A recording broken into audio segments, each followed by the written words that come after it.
ಜೈ ಶ್ರೀರಾಮ್. ನೀವು ನೋಡ್ತಾ ಇದ್ದೀರಾ ಟಿವಿ ವಿಕ್ರಮ. ನಾನು ಸೌಮ್ಯ ಸನಾತನಿ. ವೀಕ್ಷಕರೇ, ರಾಜಕೀಯ ಅನ್ನೋದು ನಿಂತ ನೀರಲ್ಲ ನೋಡಿ. ರಾಜಕೀಯದಲ್ಲಿ ಅಧಿಕಾರ ಮಾತ್ರವೇ ಮುಖ್ಯ, ಸಿದ್ಧಾಂತ ಅನ್ನೋದು ಹೆಸರಿಗೆ ಮಾತ್ರ. ಯಾವ ಕಾಂಗ್ರೆಸ್ ಅನ್ನ ತನ್ನ ಜೀವನವಿಡೀ ಬಾಲ ಠಾಕ್ರೆ ವಿರೋಧ ಮಾಡಿದ್ರು, ಅವರ ಮಗನೇ ಉದ್ಧವ್ ಠಾಕ್ರೆ ಕಾಂಗ್ರೆಸ್ ಜೊತೆ ಸೇರಿಯೇ ಸಿಎಂ ಆಗ್ಲಿಲ್ವಾ?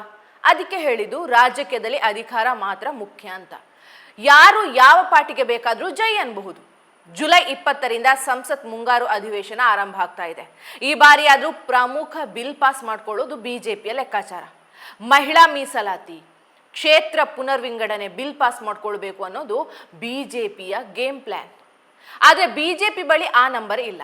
ಈ ಬಾರಿಯೂ ಯಾವುದೇ ಬಿಲ್ ಪಾಸ್ ಆಗಲ್ಲ ಬಿಡಿ. ಈ ಬಾರಿ ಕೂಡ ನಾವು ಬಿಲ್ ಸೋಲಿಸ್ತೀವಿ ಅಂತೀವಿ ವಿಪಕ್ಷಗಳು. ಆದ್ರೆ ಬಿಜೆಪಿಯಲ್ಲಿ ಚುನಾವಣಾ ಚಾಣಕ್ಯ ಅಮಿತ್ ಶಾ ಇದ್ದಾರೆ. ಎಲ್ಲರೂ ಒಂದು ರೀತಿ ವಿಚಾರ ಮಾಡಿದ್ರೆ ಅಮಿತ್ ಶಾ ರದ್ದೇ ಒಂದು ರೀತಿಯ ವಿಚಾರ. ಇತ್ತೀಚಿನ ಕೆಲವು ದಿನಗಳ ಬೆಳವಣಿಗೆ ನೋಡಿದ್ರೆ ಮಹಾರಾಷ್ಟ್ರದಲ್ಲಿ ಮತ್ತೊಂದು ಪವರ್ಫುಲ್ ರಾಜಕೀಯ ಬದಲಾವಣೆ ಆಗುತ್ತಾ ಅಂತ ಒಂದು ಸುಳಿವು ಸಿಗ್ತಾ ಇದೆ.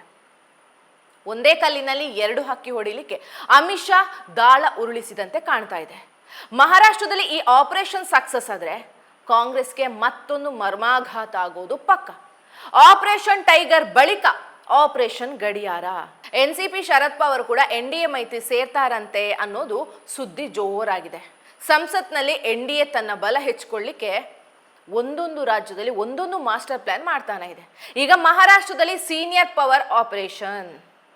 ವೀಕ್ಷಕರೇ, ನಿಜವಾಗಿಯೂ ಎನ್ಡಿಎ ಮೈತ್ರಿ ಸೇರ್ತಾರ ಶರದ್ ಪವಾರ್ ಅವರು? ಹಾಗಿದ್ರೆ ಇಂಡಿಯಾ ಮೈತ್ರಿಕೂಟದ ಕತೆ ಏನು? ಮಹಾರಾಷ್ಟ್ರದಲ್ಲಿ ಮಹಾವಿಕಾಸ್ ಅಘಾಡಿ ಮೈತ್ರಿಕೂಟದ ಭವಿಷ್ಯ ಏನು? ಇವರಿಗೂ ಎನ್ಡಿಎ ಸೇರ್ತೀನಿ ಅಂತ ಶರದ್ ಪವಾರ್ ಕೂಡ ಹೇಳೇ ಇರಲಿಲ್ಲ. ಬಿಜೆಪಿ ನಾಯಕರು ಕೂಡ ಶರದ್ ಪವಾರ್ ಎನ್ಡಿಎ ಸೇರ್ತಾರೆ ಅಂತ ಹೇಳಿಲ್ಲ.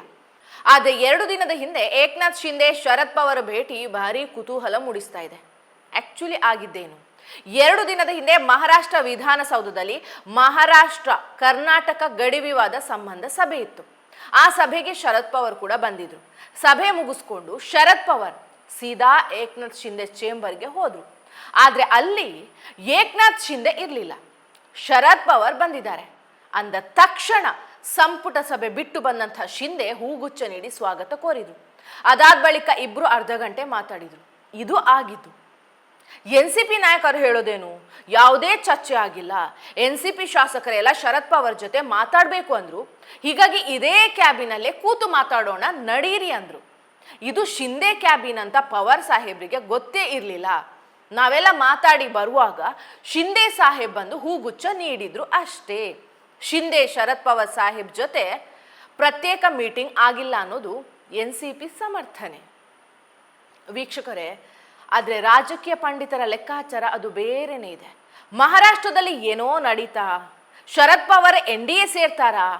ಈವರೆಗೂ ಖಾತ್ರಿ ಆಗಲಿಲ್ಲ. ಆದರೆ ಅಂಥ ಒಂದು ಪ್ರಸ್ತಾವನೆ ಇದ್ದೇ ಇದೆ. ಎನ್ಸಿಪಿ ಈಗ ಒಡೆದು 2 ಹೋಳಾಗಿದೆ. ಅಜಿತ್ ಪವಾರ್ ಎನ್ಸಿಪಿ ಬಿಜೆಪಿ ಜೊತೆಗೆ ಇದೆ. ಈಗ ಅಜಿತ್ ಪವಾರ್ ಇಲ್ಲ, ವಿಮಾನ ದುರಂತದಲ್ಲಿ ಮೃತಪಟ್ಟರು. ಈಗ ಅವರ ಪತ್ನಿ ಸುನೇತ್ರ ಪವಾರ್ ಪಾರ್ಟಿ ಮುನ್ನಡೆಸ್ತಾ ಇದ್ದಾರೆ. ಇನ್ನೊಂದು ಎನ್ಸಿಪಿ ಶರದ್ ಪವಾರ್, ಅವರು ಕಾಂಗ್ರೆಸ್ ಮೈತ್ರಿಯಲ್ಲಿ ಇದ್ದಾರೆ. 2 ಕುಟುಂಬ ಕೂತ್ಕೊಂಡು ಎನ್ಸಿಪಿ ಒಂದೇ ಪಾರ್ಟಿ ಮಾಡೋಣ ಅಂದ್ರಂತೆ. ಸುನೇತ್ರ ಪವಾರ್ ಹೇಳಿದ್ದೇನು? ಎನ್ಸಿಪಿ ಒಂದೇ ಪಾರ್ಟಿ ಮಾಡೋಣ, ಬಿಜೆಪಿ ಜೊತೆಗೆ ಸೇರ್ಕೊಳ್ಳೋಣ ಅಂತ ಸಲಹೆ ಕೊಟ್ರಂತೆ. ಇದಕ್ಕೆ ಶರದ್ ಪವಾರ್ ಪುತ್ರಿ ಸುಪ್ರಿಯಾ ಸುಳೆ ಒಪ್ತಿಲ್ವಂತೆ. ಪಾರ್ಟಿ ಒಂದೇ ಮಾಡೋಣ, ಆದ್ರೆ ಬಿಜೆಪಿ ಜೊತೆಗೆ ಬೇಡ, ಕಾಂಗ್ರೆಸ್ ಜೊತೆ ಸೇರ್ಕೊಳ್ಳೋಣ ಅಂದ್ರಂತೆ. ಹೀಗಾಗಿ ಇದು ಕುಟುಂಬಸ್ಥರಲ್ಲಿ ಬಗೆಹರಿದಿಲ್ಲ. ಹೀಗಾಗಿ ಏಕನಾಥ್ ಶಿಂದೆಯೇ ಶರದ್ ಪವಾರ್ ಜೊತೆಗೆ ಮಾತಾಡ್ತಾ ಇದ್ದಾರೆ. ಎನ್ಡಿಎ ಸೇರ್ಕೊಳ್ಳಿ ಸಾಹೇಬ್ ಅಂತ ಮನವಿ ಮಾಡಿದಾರಂತೆ. ನಿಮ್ಮ ಪುತ್ರಿ ಸುಪ್ರಿಯಾ ಸುಳೆ ಅವರನ್ನ ಕೇಂದ್ರ ಸಚಿವ ಮಾಡೋಣ ಅಂದ್ರಂತೆ. ಅದಕ್ಕೆ ಶರದ್ ಪವಾರ್ ಕೂಡ ಓಕೆ ಅನ್ನೋ ರೀತಿಯಲ್ಲಿ ಮಾತಾಡಿದಾರಂತೆ. ವೀಕ್ಷಕರೇ, ಮಹಾರಾಷ್ಟ್ರದಲ್ಲಿ 48 ಲೋಕಸಭಾ ಕ್ಷೇತ್ರಗಳಿವೆ. 2024ರ ಚುನಾವಣೆಯಲ್ಲಿ ಎನ್ಡಿಎ ದೊಡ್ಡ ಹಿನ್ನಡೆ ಅನುಭವಿಸಿದೆ. ಇಂಡಿಯಾ ಮೈತ್ರಿಕೂಟವೇ ಮೇಲುಗೈ ಸಾಧಿಸಿತ್ತು. ಕಳೆದ ಬಾರಿ ಬಿಜೆಪಿ 9, ಶಿಂದೆ ಶಿವಸೇನೆ 7, ಅಜಿತ್ ಎನ್ಸಿಪಿ 1 ಸ್ಥಾನ ಗೆದ್ದಿತ್ತು. ಇನ್ನು ಕಾಂಗ್ರೆಸ್ 13, ಶರದ್ ಎನ್ಸಿಪಿ 8, ಉದ್ಧವ್ ಸೇನಾ 9 ಸ್ಥಾನ ಗೆದ್ದಿತ್ತು. ಉದ್ಧವ್ ಶಿವಸೇನೆ 6 ಸಂಸದರು ಇತ್ತೀಚೆಗೆ ಶಿಂದೆ ಬಣ ಸೇರಿದ್ದಾರೆ. ಈಗ 8 ಸ್ಥಾನ ಗೆದ್ದಿರುವ ಶರದ್ ಪವಾರ್ ಕೂಡ ಎನ್ಡಿಎ ಸೇರಿದ್ರು ಅಚ್ಚರಿ ಇಲ್ಲ. ಶರದ್ ಪವಾರ್ ಸೇರಿದರೆ ಲೋಕಸಭೆಯಲ್ಲಿ ಬಿಜೆಪಿಗೆ ಸ್ಪಷ್ಟ ಬಹುಮತ ಸಿಗುತ್ತಾ? 3/2 ಬಹುಮತದಿಂದ ಎಲ್ಲಾ ಬಿಲ್ ಪಾಸ್ ಆಗ್ತಾವ? ಲೋಕಸಭೆಯಲ್ಲಿ NDA ಲೆಕ್ಕಾಚಾರ ಹೇಳ್ತೀನಿ ಕೇಳಿ. ಸದ್ಯ NDA ಬಲ ಎಷ್ಟಿದೆ? 293. ಮೊನ್ನೆ TMC 20 ಸಂಸದರು, ಶಿಂದೆ ಬಣಕ್ಕೆ ಉದ್ಧವ್ ಬಣದ 6 ಸಂಸದರು ಸೇರಿದ್ರು. ಈಗ ಶರದ್ ಪವಾರ್ 8 ಸಂಸದರು NDA ಸೇರಿದ್ರು ಅಂದ್ಕೊಳ್ಳಿ. ಅಲ್ಲಿಗೆ NDA ಬಲ 327 ಆಗುತ್ತೆ. ಲೋಕಸಭೆ 3/2 ಬಹುಮತಕ್ಕೆ 362 ಸ್ಥಾನ ಬೇಕು. ಅದಕ್ಕಾಗಿ ಬಿಜೆಪಿ ನಾಯಕರು DMKಯ 22, YSR ಕಾಂಗ್ರೆಸ್ನ 4 ಸ್ಥಾನ, ಕಾಂಗ್ರೆಸ್ ಮೈತ್ರಿಕೂಟದಲ್ಲಿ ಇರುವಂತಹ JMM 3 ಸಂಸದರ ಜೊತೆಗೆ ಮಾತುಕತೆ ನಡೆಸಿದಾರಂತೆ. ಈ 3 ಪಕ್ಷದಿಂದಲೂ ಸಕಾರಾತ್ಮಕ ಪ್ರತಿಕ್ರಿಯೆ ಸಿಕ್ಕಿದೆ. ಒಂದೋ ಬೆಂಬಲ ಕೊಡಿ ಅಥವಾ ಸಂಸತ್ನಲ್ಲಿ ವೋಟಿಂಗ್ ದಿನ ಗೈರು ಆಗೋದು ಲೆಕ್ಕಾಚಾರ. ಅದರ ಜೊತೆಗೆ ಅಮಿತ್ ಶಾ ಅವರೇ ಸಮಾಜವಾದಿ ಪಕ್ಷದ 22 ಸಂಸದರನ್ನ ವಿಶ್ವಾಸಕ್ಕೆ ತೆಗೆದುಕೊಂಡಿದ್ದಾರೆ.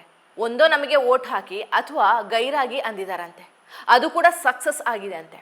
ಇದೆಲ್ಲವನ್ನ ಸೇರಿಸಿದ್ರೆ NDA ನಂಬರ್ 378, 3/2 ಬಹುಮತಕ್ಕೆ ಎಷ್ಟು ಬೇಕು? 362. ಇದು ಅಮಿತ್ ಶಾ ಲೆಕ್ಕಾಚಾರ. ಶರದ್ ಪವಾರ್ NDA ಸೇರಿದ್ರೆ ಇಂಡಿಯಾ ಮೈತ್ರಿಕೂಟಕ್ಕೆ ದೊಡ್ಡ ಹಿನ್ನಡೆ ಆಗುತ್ತೆ. ಹಿರಿಯ ನಾಯಕನೇ NDA ಸೇರಿದ್ರೆ ಬಿಜೆಪಿಗೂ ದೊಡ್ಡ ಬಲ ಸಿಕ್ಕಂತೆ ಆಗುತ್ತೆ. ಇದು ಕಾಂಗ್ರೆಸ್ ಪಾಲಿಗೆ ದೊಡ್ಡ ಮುಖಭಂಗ. ನೆನೆ ಶಿವಸೇನೆ ಸಂಸದ ಸಂಜಯ್ ರಾವತ್ ಅರಚಾಟ ನೋಡಿದ್ರೆ ಶರದ್ ಪವಾರ್ NDA ಸೇರುವುದು ಪಕ್ಕ ಅನ್ಸುತ್ತೆ. ಪವಾರ್ ಸಾಹೇಬ್ ನಮ್ಮ ಸೀನಿಯರ್ ಲೀಡರ್, ಅವರು ದೇಶದ್ರೋಹಿಗಳ ಜೊತೆ ನಡೆಸಬಾರ್ದಿತ್ತು, ಇದು ವಿಶ್ವಾಸಾರ್ಹತೆ ಪ್ರಶ್ನೆ ಮೂಡುತ್ತೆ ಅಂತೆಲ್ಲ ಟೀಕೆ ಮಾಡಿದ್ರು. ಈವರೆಗೂ ಸುಪ್ರಿಯಾ ಸೊಳೆ ಸೇರಿದಂತೆ ಎಲ್ಲಾ NCP ನಾಯಕರು ಶಿಂದೆ ಪವಾರ್ ಭೇಟಿ ಆಕಸ್ಮಿಕ, NDA ಸೇರ್ಪಡೆ ಎಲ್ಲ ಸುಳ್ಳು ಅಂತಿದ್ದಾರೆ. ಆದ್ರೆ ಬಲ್ಲ ಮೂಲಗಳ ಪ್ರಕಾರ ಮಹಾರಾಷ್ಟ್ರ ರಾಜಕೀಯದಲ್ಲಿ ಇದು ಸುಳ್ಳಲ್ಲ, ಮಾತುಕತೆ ನಡೆದಿದೆ ಅಂತಾರೆ. ಈ ವಾರಾಂತ್ಯಕ್ಕೆ ಶರದ್ ಪವಾರ್ NDA ಸೇರಿದ್ರು ಅಚ್ಚರಿ ಇಲ್ವಂತೆ. ಒಂದು ವೇಳೆ NDA ಸೇರಿದ್ರು ಅಂದ್ಕೊಳ್ಳಿ, ಉದ್ಧವ್ ಠಾಕ್ರೆಗೆ ಹೇಗಾಗಬೇಡ ಹೇಳಿ. ಉದ್ಧವ್ ಠಾಕ್ರೆ NDA ಮೈತ್ರಿಕೂಟದಲ್ಲೇ ಇದ್ರು. ಅಲ್ಲೇ ಇದ್ದಿದ್ರೆ ಇವತ್ತು ಅಸ್ತಿತ್ವವೂ ಇರ್ತಿತ್ತು, ಅಧಿಕಾರವೂ ಇರ್ತಿತ್ತು. NDA ಬಿಟ್ಟು ಉದ್ಧವ್ ಠಾಕ್ರೆ ಹೋದ್ರು. ಈಗ ಶರದ್ ಪವಾರ್ ಅವರೇ NDA ಸೇರ್ಲಿಕ್ಕೆ ಮುಂದಾಗಿದ್ದಾರೆ. ಅಮಿತ್ ಶಾ ಈ ಗೇಮ್ ಪ್ಲಾನ್ ವರ್ಕೌಟ್ ಆದರೆ ಸಂಸತ್ನಲ್ಲಿ ಎಲ್ಲ ಬಿಲ್ ಪಾಸ್ ಆಗ್ತವೆ. ವಿರೋಧಿಗಳಿಗೆ ನಡುಕ ಹುಟ್ಟೋದು ಪಕ್ಕ. ಮಹಾರಾಷ್ಟ್ರದಲ್ಲಿ ಸದ್ಯ 48 ಲೋಕಸಭಾ ಕ್ಷೇತ್ರಗಳಿರುವಂತಹ ರಾಜ್ಯ. ಈಗ ಕ್ಷೇತ್ರ ಪುನರ್ವಿಂಗಡಣೆ ಆದ್ರೆ ಮತ್ತಷ್ಟು ಕ್ಷೇತ್ರ ಹೆಚ್ಚಳ ಆಗ್ತವೆ. ಶರದ್ ಪವಾರ್ ಅಂತ ಹಿರಿಯರೇ ನಮ್ಮ ಜೊತೆ ಇದ್ರೆ 2029ರ ಲೋಕಸಭೆ ಚುನಾವಣೆಗೆ ಸಹಾಯ ಆಗುತ್ತೆ ಅನ್ನೋದು ಬಿಜೆಪಿಯ ರಣತಂತ್ರ. ಒಂದು ವೇಳೆ ಶರದ್ ಪವಾರ್ NDA ಸೇರಿದ್ದೇ ಆದ್ರೆ ಮಹಾರಾಷ್ಟ್ರ ರಾಜಕೀಯ ಅಖಾಡ ರಂಗೇರೋದು ಪಕ್ಕ. ಜೈ ಶ್ರೀರಾಮ್. ಟಿವಿ ವಿಕ್ರಮ, ದೇಶ ನಿಮ್ಮ ಕೈಯಲ್ಲಿ. ಈ ಕಾರ್ಯಕ್ರಮ ನಿಮಗೆ ಇಷ್ಟ ಆಗಿದ್ದಲ್ಲಿ ಲೈಕ್, ಶೇರ್ ಹಾಗೂ ಕಮೆಂಟ್ ಮಾಡಿ. ಟಿವಿ ವಿಕ್ರಮದ ಕಾರ್ಯಕ್ರಮಗಳನ್ನು ನಿರಂತರವಾಗಿ ವೀಕ್ಷಿಸಲು ಸಬ್ಸ್ಕ್ರೈಬ್ ಮಾಡಿ, ಬೆಲ್ ಐಕನ್ ಒತ್ತಿ.